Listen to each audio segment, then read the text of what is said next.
But if you want to create deep lesions, probably RF is not the way to go. What about human experiences? There are very few of them.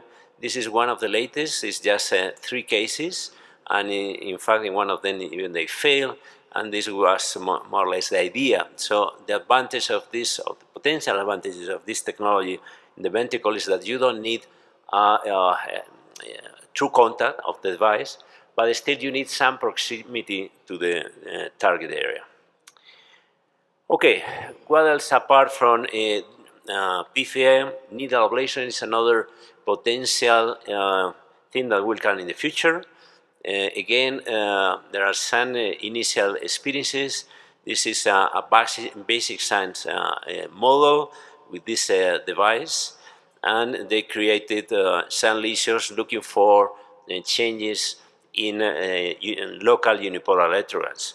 This is one example of one of the lesions created, so a significant large lesion, and what they found is compared to conventional RF application, the depth again was significantly increased. However, at the same time, the width and the volume of the lesions were also dramatically increased. There is also, this catheter has not been really developed apart from this basic science experience, but what is apparently coming is this new device, that is a device that is also using a needle, but in addition to that needle is infusing within the tissue heat saline. With this, the operator can create very large lesions, like in these examples, and this has been tested in some patients with apparent good clinical efficacy. However, at the same time, there were some safety concerns. Some patients developed a stroke, and even one patient died. So still, it's interesting initial results, but some concerns about safety. What about cryo?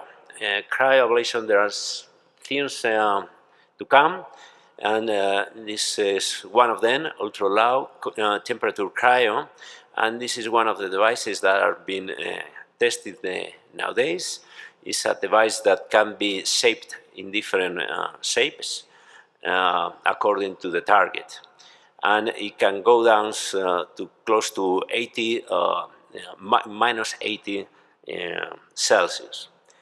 There is an initial study published recently, 1 year ago, with apparent good results, both in paroxysmal and persistent atrial fibrillation, both acutely and at follow-up. And apart from this initial experience, there are other things to come. For example, combining cryo with other energy sources, like in this ongoing parallel study, that they are combining pulse field ablation with cryo energy. Other things that maybe we'll witness in the future is SBRT. So radiotherapy, you are familiar with this technology. This has been published some years ago. We have all had some experiences, like in these cases from Lahrs. And what is coming new is the possibility to better synchronize the delivery of this radiation beam, not only to respiration but also to cardiac cycle, in order to have more accuracy and better results. In addition to that, there has been some preliminary data suggesting that this way of ablating tissue, it may also come with some favorable effects, like reprogramming somewhat some myocardial cells. Like in this example, for example, what is showed is that in some patients, what they found is that the Curas complex went a little bit narrower after the application of this therapy. So suggesting that beyond creating some lesions, it may have some potential pleiotropic benefits. There are some ongoing studies, however, none of them are randomized, so it still is an area that is a little bit kind of unsecure what is going to happen with it. And the final thing that I would like to comment is about RF, because still RF is the technology or the energy source that we are using most. And you probably, all of you know that what is currently fashion is high power short duration application. And the rationale behind it is that with high power short duration application, you may create different type of lesions and you will decrease the ablation time. There has been some meta-analysis suggesting that this way of applying RF current could be could result in better freedom of atrial fibrillation at follow-up and other benefits like acute PV reconnection and procedure duration. However, we have presented this year in the ERA Congress the largest randomized trial comparing conventional versus high power short duration. Here you see the design of our trial. It was a multi-center one, randomized, comparing conventional versus high power short duration. And surprisingly, at follow-up, we found no differences between the two arms. And in addition to that, no differences in safety between the two arms. However, if you go into further detail of complications, we found a significant more embolic complication in the high power short duration arm. In addition to that, we had a sub-study of cerebral MRI, and we found that high power short duration was more frequently associated with sub-ischemic stroke events. So this emphasizes that whenever you are using RF, probably you need to ensure that you are not overheating the tissue. And in that way, there are some interesting devices that are coming, or in fact, they are already in the market. This is one of them, is the Diamond Temp, that is a catheter with a special design using a diamond array of in the tip. And what is interesting of using diamond is that diamond diffuse heat in much better than platinum or other materials, so it can somewhat take out from the tissue a lot of energy, especially from the most superficial layers of the wall. So this is one way to go with RF. The other way, potential way, is to try to monitor the lesion formation during your RF application, and give you an example. Here is a VT, we are ablating there, and without any notice at all, you will see in a minute this explosion that was not apparent for anyone. It was only seen in eyes, so clearly showing that probably we need to monitor our lesions in the future.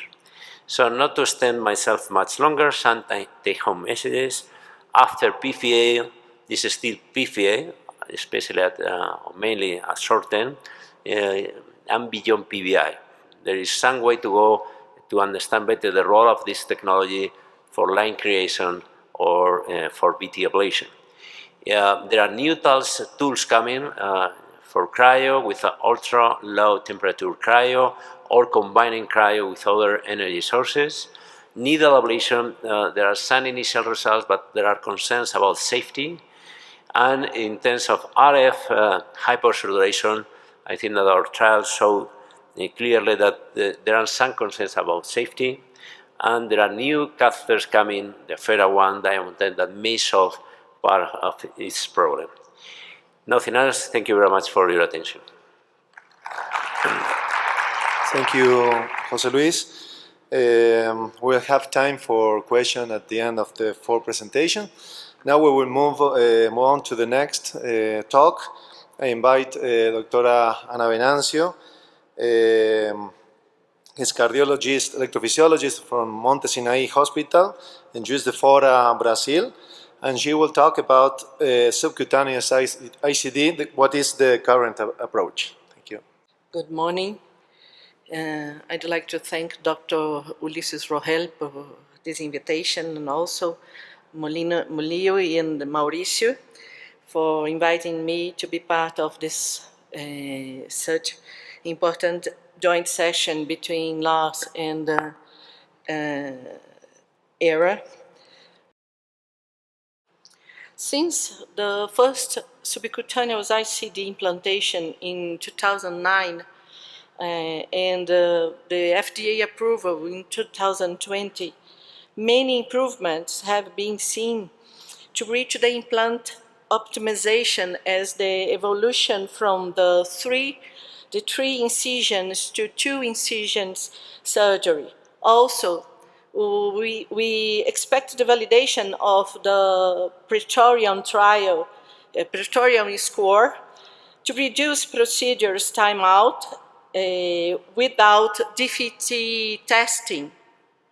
Another sensitive improvement was the dual zone programming, as well as the third generation device, both reducing inappropriate shocks to lower than transvenous ICD.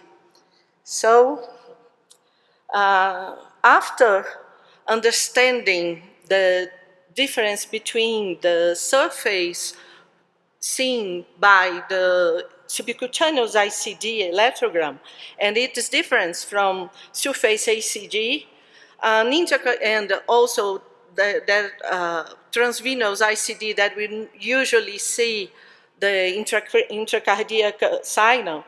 And screening tool has been validated, and a smart pass filter incorporated into the device. Next improvement came with better location of the components of a subcutaneous ICD. We do have the intermuscular position as the normally more used due to its unnatural position between the serratus anterior and the latissimus dorsi.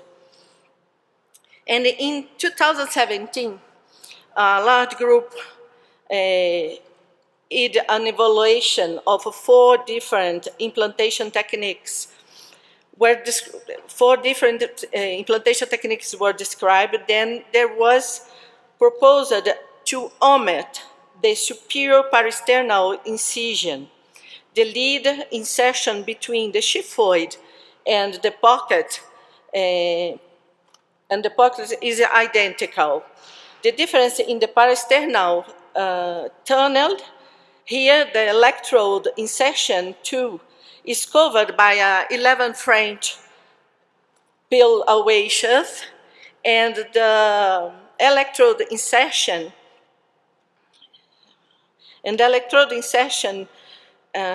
is tunneled from the xiphoid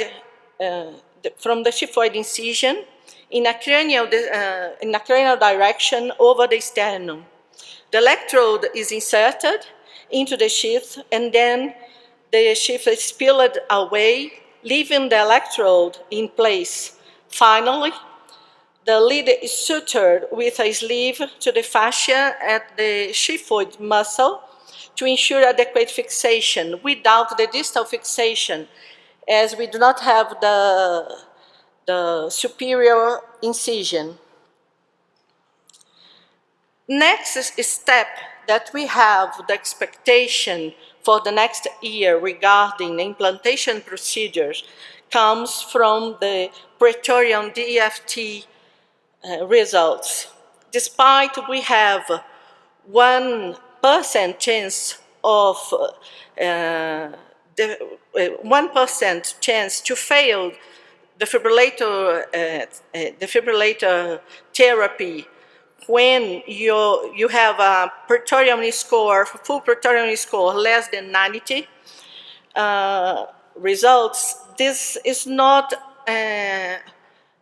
despite of that, you should not use the Praetorian score as an alternative for DFT in cases when DF testing is possible or is desirable. Omitting DFT in ICD implantations, in subcutaneous ICDs implantations, cannot be advised until we have the full Praetorian DFT results that will be available on October 2024. Regarding the efficacy and the safety of the subcutaneous ICD, the current approach at this moment, we have more than 100,000 ICDs, subcutaneous ICDs implanted globally, as well as we have more than 12,000 patients enrolled in incomplete ongoing subcutaneous ICD clinical trials, completed and ongoing. Those are the reason that we have the device from guidelines, class 1 and class 2A recommendations in guidelines for subcutaneous ICD implantation. The first prospective and randomized clinical trials that we have had subcutaneous ICD versus transvenous ICD was the Praetorian trial. This was designed for non-inferiority. And on this hypothesis, with respect to major adverse events like inappropriate shocks and ICD-related complications that would require intervention. The trial enrolled 849 patients between March 2011 and January 2017 with Europe and the United States. So it determined non-inferiority in composite endpoints, 4 times more lead complications and 2 times more device extractions for infections on transvenous ICD. Also, there is no significant difference in inappropriate shocks rates at 48% for the subcutaneous ICD to 4.1% for transvenous ICD. And the study used a shock rate, and the study used mainly devices from the time before 2016, that it was not the Ablation MRI subcutaneous ICD who has the smart pass filter, and then we're gonna drop this inappropriate shocks to a rate at 2.4%. Actually, the most important data from untouched trial was the big data that we have here. The importance was the population that was a sicker population, a cohort with sicker patients that had lower left ventricle ejection fraction, lower than 35%, and those were compared to made IRT transvenous ICD. With that observed and dropped rated 2.5% with a shock, inappropriate shock, and a very high successful conversion at 98.4% for all patients that received subcutaneous ICD. And the last but not less important, the Atlas trial, that was the first prospective and randomized clinical trials head-to-head designed to determine the superiority conducted by Dr. Jeffrey Healy in Canada to determine superiority with respect to serious lead-related complication. The Atlas met its primary superiority endpoint, demonstrating a high significance, 92% fewer serious lead-related complications for Ablation compared to any manufacturer's single-chamber transvenous ICD devices. Because of subcutaneous ICD has high conversion efficacy, over 99%, low rates of inappropriated shocks at 2.7% on the Atlas, and avoid many serious complications associated with transvenous ICD. Those are supporting the idea that the majority of patients at risk of sudden cardiac death without an indication for pacing should receive a subcutaneous ICD. Then we have, since from the guidelines, the American guidelines in 2017, the class 1 indication for patients who met criteria for an ICD, transvenous ICD, an ICD implantation that had no adequate vascular access and a high risk of infection, as well as patients on dialysis. They should be directed to a subcutaneous ICD implantation. And we keep the same class 2A indication for an implantation of a subcutaneous ICD combined with a patient that has no indication for a therapy for bradycardia, no pacemaker, no resynchronization therapy needed, as well as no ATP. Then, to take some home measures, the subcutaneous ICD has been shown to have complete comparable efficacy, reliability, and safety outcomes compared to the transvenous ICD for the prevention of sudden cardiac death in patients who do not have PACE indication. When recording an ICD for the primary or recommending an ICD for the primary or secondary prevention of sudden cardiac death, patients should be given the option of a subcutaneous ICD with a high level of recommendation in the absence of pacing indications.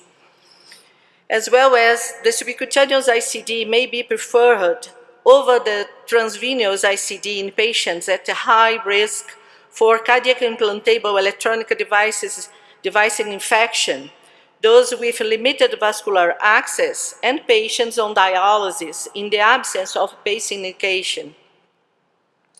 The subcutaneous ICD may be preferred in younger patients who may need multiple devices and leads throughout their lifetime, and in women who are at higher risk for transvenous ICD complications in the absence of pacing indications. It's important to emphasize that the subcutaneous ICD should be included in the shared decision-making process, in addition to discussion about the transvenous ICD when offering an ICD therapy for the primary or secondary prevention in sudden cardiac death in patients who meet implantation criteria without pacing indications.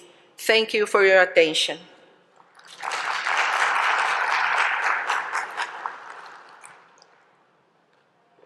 Next speaker is Dr. Christophe Leclerc, cardiologist, electrophysiologist, and past president of the European Heart Rhythm Association and actual president of the French Society of Cardiology. He works at Rennes University Hospital in France, and we are really, really glad to have Christophe with us today, because he will be also with us in 2 weeks in Acapulco, so please enjoy this presentation. Go ahead. Thank you very much, Mario. Thank you, Maurizio. It's really a great pleasure to be with you. It's my first time in Mexico and the first time in Mexico City, but as Mario told you, I will come twice in 2 weeks, but unfortunately I have to go back to France. I will not spend some vacation in Mexico.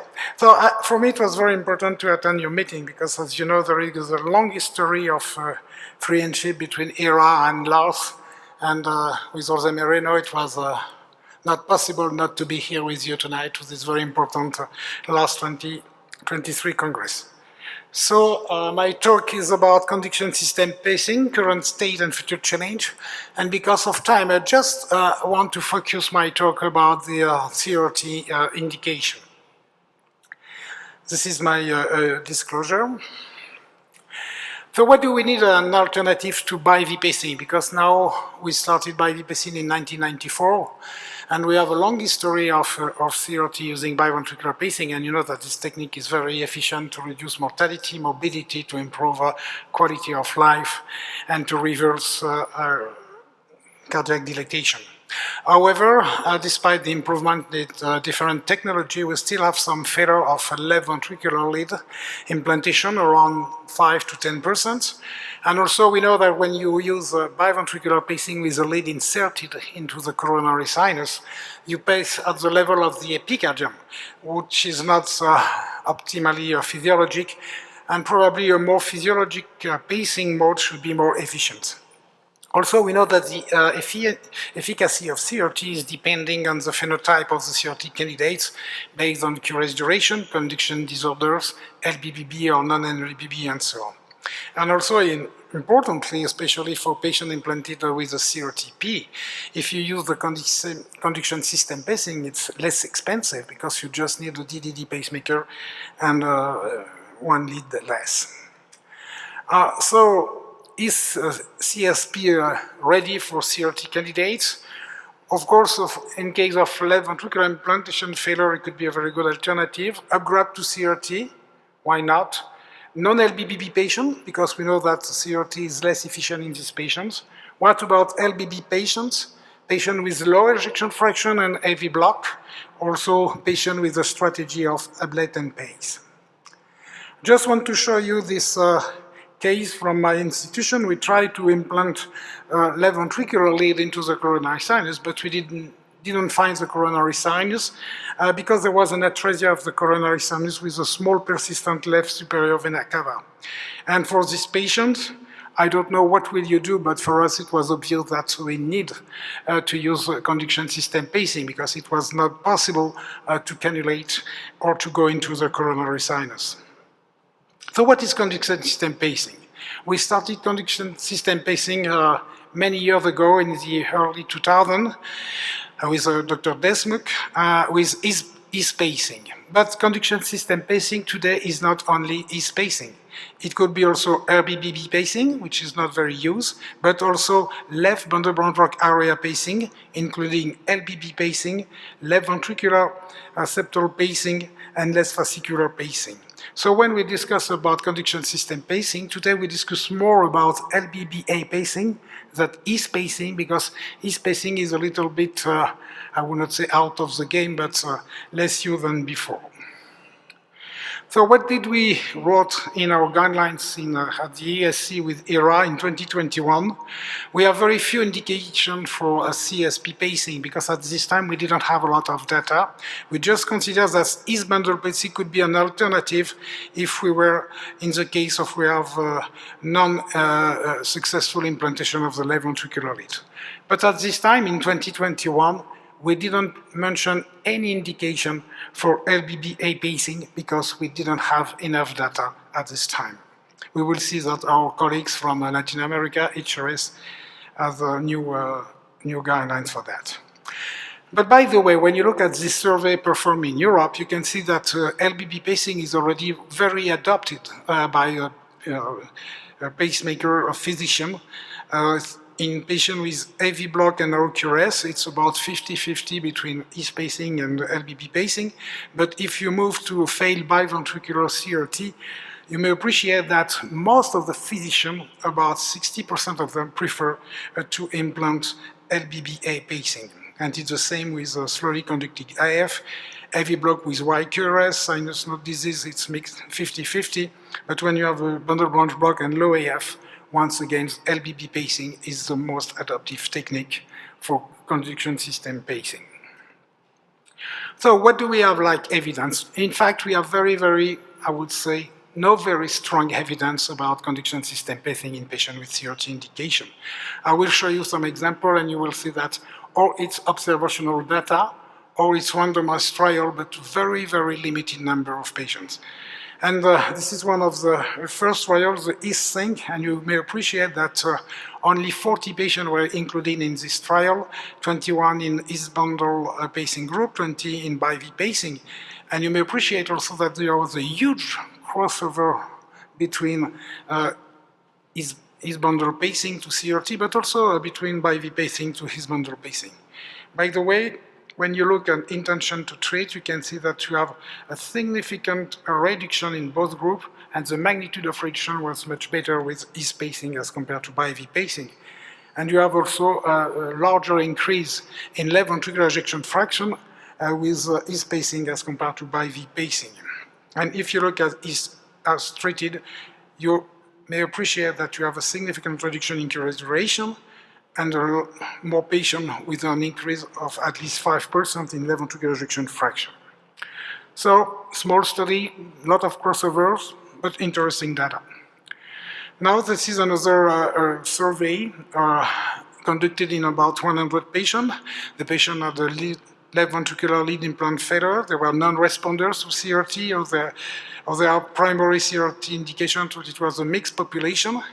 You may appreciate that with East pacing in this study, we have an increase in a pacing threshold in about 7.5% over 6 months follow-up. And you may appreciate that in every type of patient, we have a significant reduction of the QRS duration, patient with bundle branch block, or patient we were placed in the ventricle. For patient with narrow QRS, there was no significant difference between before pacing and after pacing.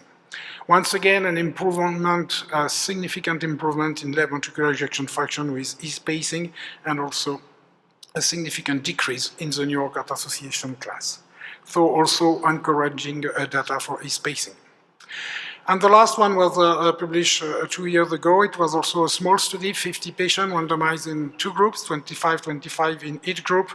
And you may appreciate that between BIV pacing and East pacing, there was no significant difference in terms of change in the QRS duration, New York Heart Association class, left ventricular ejection fraction, or left ventricular and systolic volume.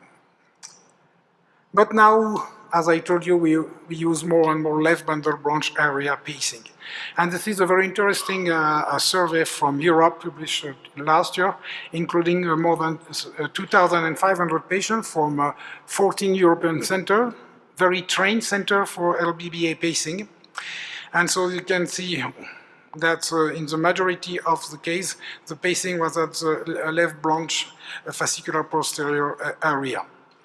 There was some failure, of course, and interestingly, when you have an indication for bradycardia, the success rate in these very experienced centers is 92%, but if you move to the CRT population, so patient with heart failure, you may appreciate that you have a decrease in the success rate to 82%.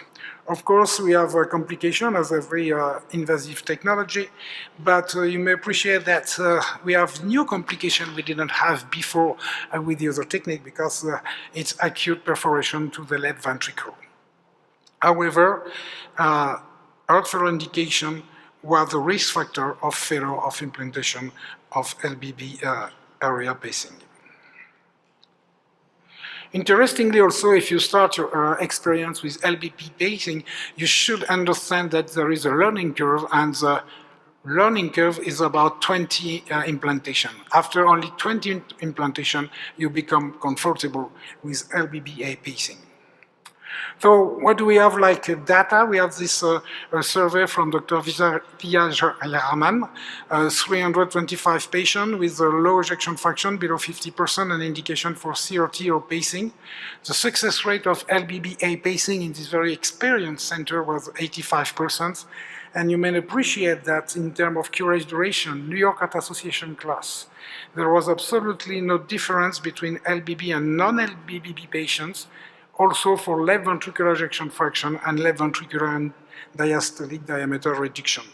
So very interesting technique, improving QRS duration, left ventricular ejection fraction, and reverse remodeling, as well as functional status. We have this trial published last year by Dr. Wong, who is, I would say, the father of LBB pacing. Once again, it's on a very small study, 40 patients with non-ischemic cardiomyopathies. They were randomized in 2 groups. There was some crossover, 20% crossover from BIV to LBB pacing, which is a little bit surprising for me. And LBB pacing, it was a 10% crossover to BIV pacing. By the way, there was an advantage in favor of LBB pacing as compared to BIV pacing in the main outcome, which was left ventricular ejection fraction, with a higher increase in left ventricular ejection fraction. You have also a more pronounced QRS duration reduction. There was also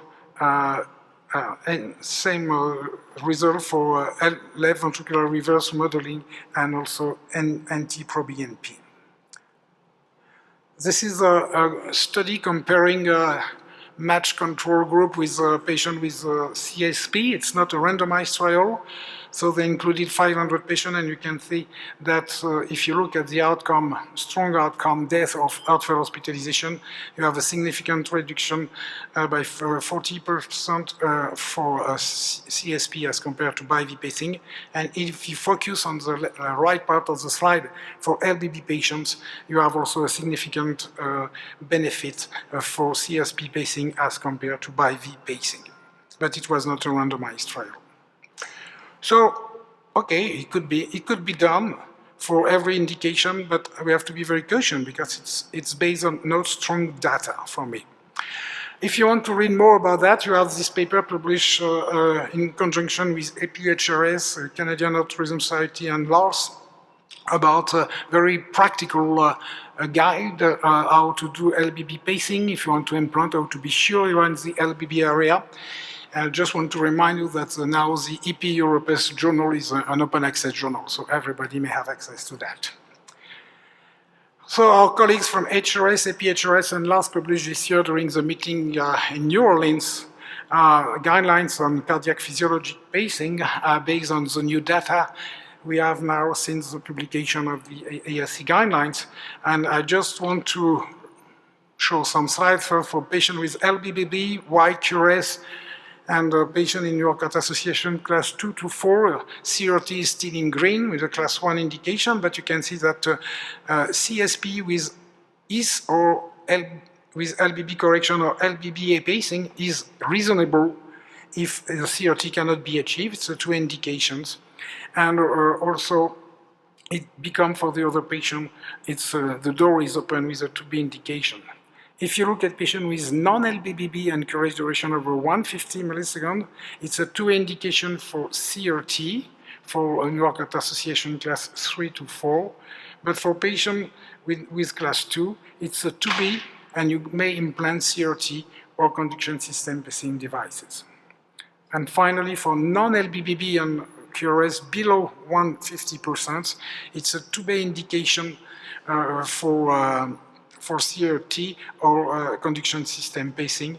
And in fact, there is no benefit proven today in patients with narrow QRS less than 120 milliseconds, where BIV pacing is not recommended, and there is no data for CSP pacing as well. So to conclude, I would say that conduction system pacing and especially LBB area pacing is very promising for every CRT candidate.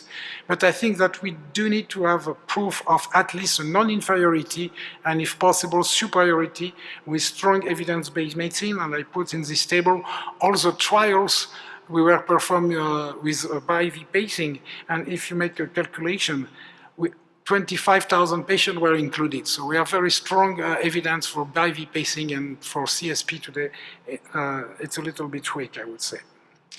This is just a global picture of the clinical trials, which are ongoing in different typology of patient with wide QRS and low ejection fraction, patient with intermediate ejection fraction, wide QRS, or patient with a normal ejection fraction with heavy block, and you can see that there is a lot of trials, and the results should be expected in 2 or 3 years.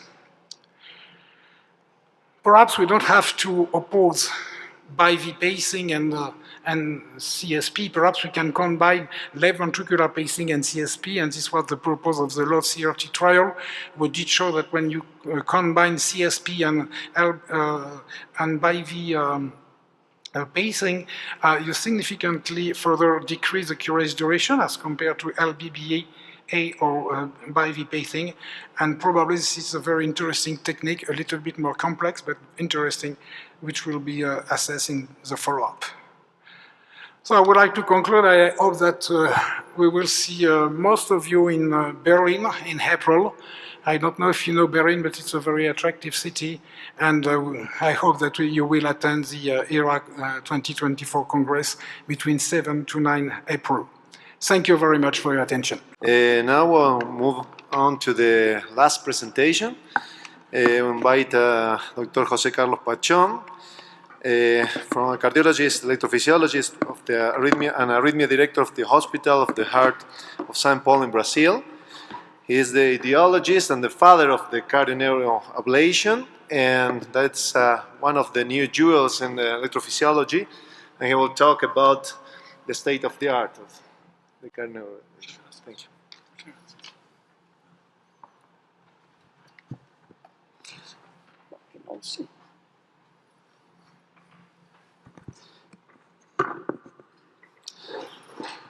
Good morning, ladies and gentlemen. It's an honor for me to be here, participating in this event. Thank you very much, Dr. Mauricio, Dr. Manlio. I would like to congratulate Dr. Ulisses for organizing this meeting, this outstanding meeting. I would like to do my greetings to Dr. Merino, Dr. Leclerc, representing one of our mother's organizations, ERA. It's an honor for all of you to have them here. I would like to talk about cardioneuroablation, state of the art. I have to show some basic concept because obviously there are several people that probably didn't see this subject. So it's necessary to show something basic. And I would like to ask for our presenters to subscribe to the Second World Congress of Cardioneuroablation. We are organizing it next Saturday in the United States, and it is a free meeting, and obviously it will be very interesting for all of you that like this new field in electrophysiology. We have nothing to be disclosed, and the origin of the cardioneuroablation was it was created during our studies about the substratum of atrial fibrillation in the 90s. We were studying the origin of the cardioneuroablation in normal people. So we used it to study the atrial potentials with spectral analysis. And we can see here the spectrum, and we found that there are two kinds of spectrum in the atrial myocardium: the compact myocardium that is composed with cells very well connected, and the fibrillar myocardium that is composed with loose cells, with disconnected cells, without fibrosis. There is no necessary fibrosis to explain the origin of atrial fibrillation in normal heart. So in that time, we found that the fibrillar myocardium were caused by entrance of the pulmonary veins and of the innervation of the heart. We gave the name of atrial fibrillation nest to the clusters of fibrillar myocardium that is easy to get mapping based on the recordings, conventional records, or obviously by the spectral analysis. We found that the ablation of the AF nest caused two consequences. The first one is that the atrial became completely resistant to reinduced atrial fibrillation. The atrial became resistant to instability, to electrical instability. And the other consequence is that the atrial became denervated. So in that time, we observed that AF nest ablation caused denervation. So based on this finding, it was possible to create the cardioneuroablation, a procedure to aim to eliminate the innervation of the heart. We have here an interesting trial that was published by Dr. Enrique Pachon, showing that the ablating atrial outside of AF nest causes no denervation, while ablating atrial in atrial fibrillation nest causes complete denervation. It is very clear, and it was published in Circulation. In that time, in the 90s, we decided to create this procedure aiming to denervate the heart in order to treat several conditions that are originated by increasing of the vagal tone. About the technique of the cardioneuroablation. Here we can see the scheme of the autonomic nervous system of the heart. We can see in yellow the parasympathetic system and in white the sympathetic one. We can see that only the parasympathetic motor system presents the postganglionic neuron in the atrial wall. It is extremely important because if the neuron is located in the atrial wall, it may be eliminated by the RF energy. It is easy to eliminate and cause, obviously, denervation. Otherwise, the ablation of the sympathetic neurons is not possible because the neural body are located far from the atrial wall, far from the heart. So there is a selective parasympathetic denervation. In that time, we observed that the most of the denervation are related to the locations of the ganglionated plexi in the heart. The first one located between in the insertion of the between the aorta and superior vena cava. The second one located in the insertion of the right pulmonary veins. The third one in the insertion of the coronary sinus, and the fourth one in the insertion of the left pulmonary veins. In that time, in 2005, we developed the fractionation mapping in order to map the innervation. You know that it is not possible to map the action potentials of the neural system of the heart.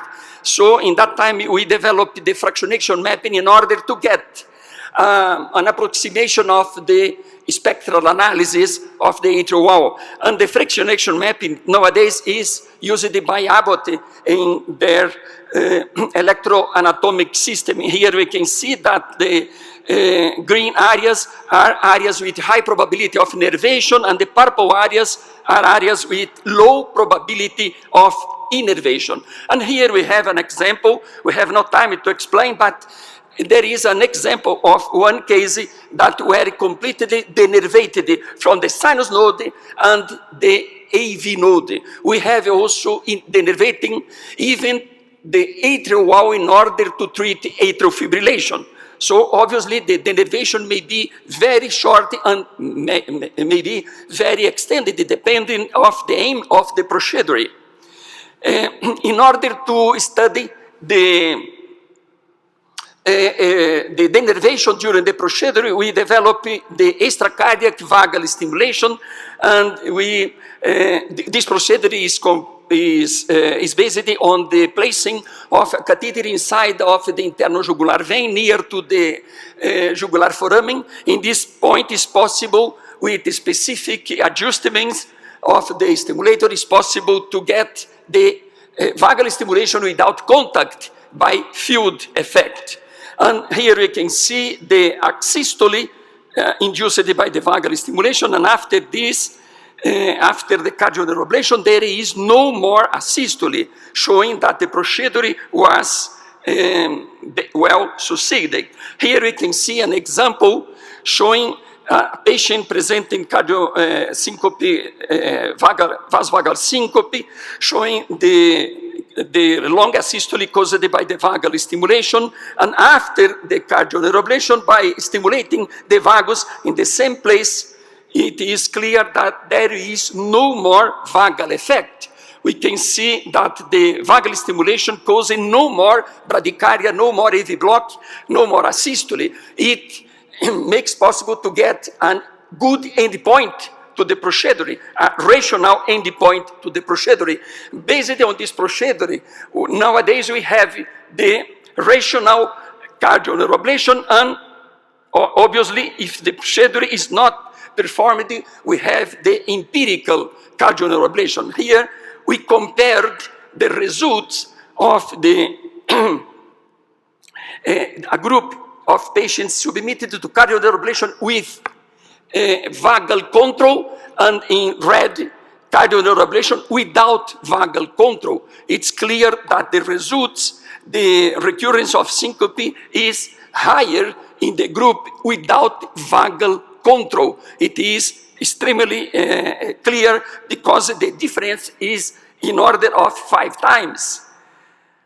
About the results, in the first publication, we begin in the 90s in patients with neurocardiogenic syncope, functional high degree AV block, sinus node dysfunction, and atrial fibrillation. All of these conditions were related to vagal hyperactivity. And obviously it's very important the patient has no cardiopathy.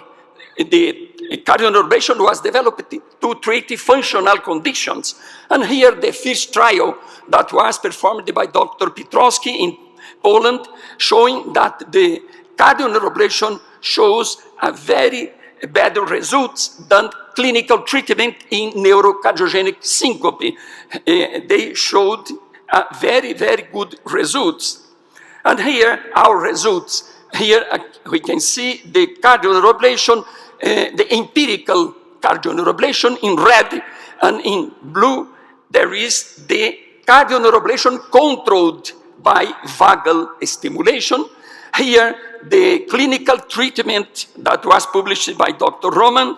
Here the cardioneurablation in the group of Professor Roman with a very good results, obviously with a short follow-up. And here the best study with using pacing, the Spain study, that showing that the pacemaker is a good option for treating neurocardiogenic syncope. However, they presented a short follow-up. We have a very long follow-up. And here are some examples. An example of functional AV block that with syncopal functional AV block completely treated with cardioneurablation without pacemaker implanting. Here a study showing that the cardioneurablation is showing even better results than pacemaker. It was published by Dr. Rakesh, but I think it's necessary to have a longer follow-up. There are a lot of trials that have been showing short follow-up. I think it's not right for the procedure. Here in our service, Dr. Hortensio showed that the pacemaker implantation in functional bradyarrhythmias was necessary only in 18% of patients. So near 82% of patients was treated without pacemaker implantation. And here a study in our service that is ongoing with Dr. Zerpa showing that the cardioneurablation presents a very good results in patients with carotid sinus syndrome in very well selected patients. Here the indications of the cardioneurablation, we can see that all the reflex bradyarrhythmias and even functional non-reflex bradyarrhythmias are very well indicated for cardioneurablation, and one of the most important is atrial fibrillation. We have been observing very, very good results with cardioneurablation in atrial fibrillation ablation. We have only 8% of complications, but we You can see that all of these complications are very easy treatment without surgery. And obviously, the last question, is there any risk resulting from the cardioneuroablation vagal tone reduction? It is a very important question. We know that the very critical cardiopathy evolves with low vagal activity. However, it is an association. It is not cause effect. It is very important to have in mind. So in our study, we observed that after cardioneuroablation, 2 years after cardioneuroablation, there is a very important reduction of the parasympathetic tone and also reduction of sympathetic tone. In cardiopathy, there is increase of sympathetic tone and reduction of the parasympathetic tone. Here we can see that in atrial fibrillation, well succeeded atrial fibrillation ablation is followed by atrial denervation. We have a lot of trials showing this, and we have now a lot of trials showing that atrial fibrillation causes reduction of the mortality. So the vagal denervation is not reason to increase mortality. The studies are showing reduction of mortality. And at the end, it's very important to see here in red the sympathetic tone and in blue the parasympathetic tone. The relationship between two tones, we can see that the normal patient presents sympathetic tone and parasympathetic tone. We can see in the right superior quadrant.